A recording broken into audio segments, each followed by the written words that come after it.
महाभारत के भीषण संग्राम में अर्जुन की विजय हुई, इसका एक मुख्य कारण है भगवान श्री कृष्ण की शरणागति।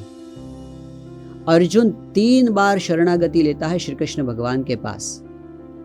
सबसे पहले जब युद्ध शुरू होने वाला था और दोनों पक्ष अपने अपने बल को बढ़ाने की कोशिशें कर रहे थे, उस समय श्री कृष्ण भगवान के पास मदद लेने के लिए दुर्योधन भी पहुंचा, अर्जुन भी पहुंचा।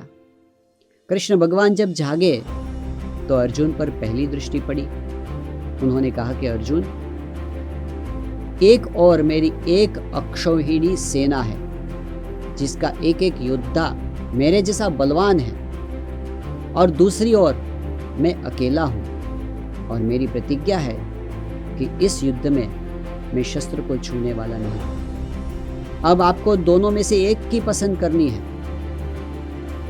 अर्जुन के सामने जब ये 2 विकल्प थे, तब एक अक्षौहिणी शस्त्रधारी सेना को छोड़कर अर्जुन ने निशस्त्र श्री कृष्ण भगवान को पसंद किया अपने रक्षक के रूप में।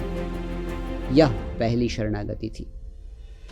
दूसरी बार जब युद्ध के मैदान में दोनों पक्षों को देखकर अर्जुन के मन में उलझन हुई, अर्जुन अंदर से कांप गया और किंग कर्तव्य मूढ़ हो गया। क्या करूं क्या न करूं, यह उलझन उसके लिए बहुत ही कठिन हो गई। तब श्री कृष्ण भगवान की शरणागति लेते हुए उसने कहा कि शिष्यस्ते हम शाधिमाम त्वाम प्रपन्न।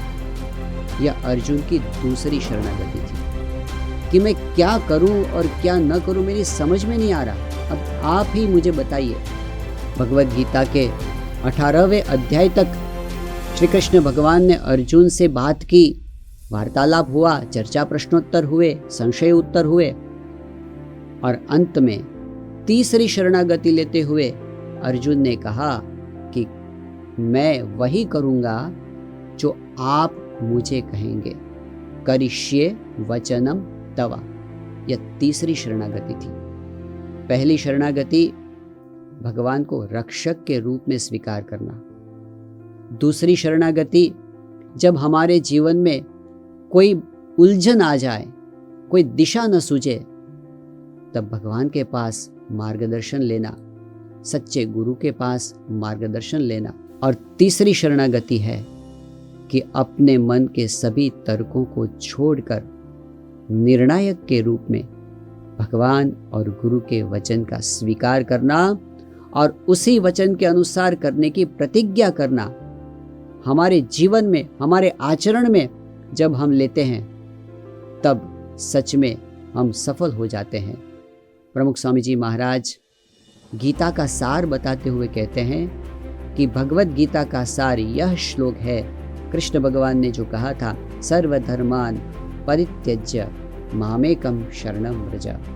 हम अपनी सभी बुद्धि, तर्क, बल, सभी का आधार छोड़कर ऐसी शरणागति धारण करें। यदि ऐसी शरणागति हम धारण कर सके तो चाहे कैसे ही विकट शत्रु हमारे सामने क्यों न हो, कैसा ही भीषण संग्राम क्यों न हो, विजय निश्चित है।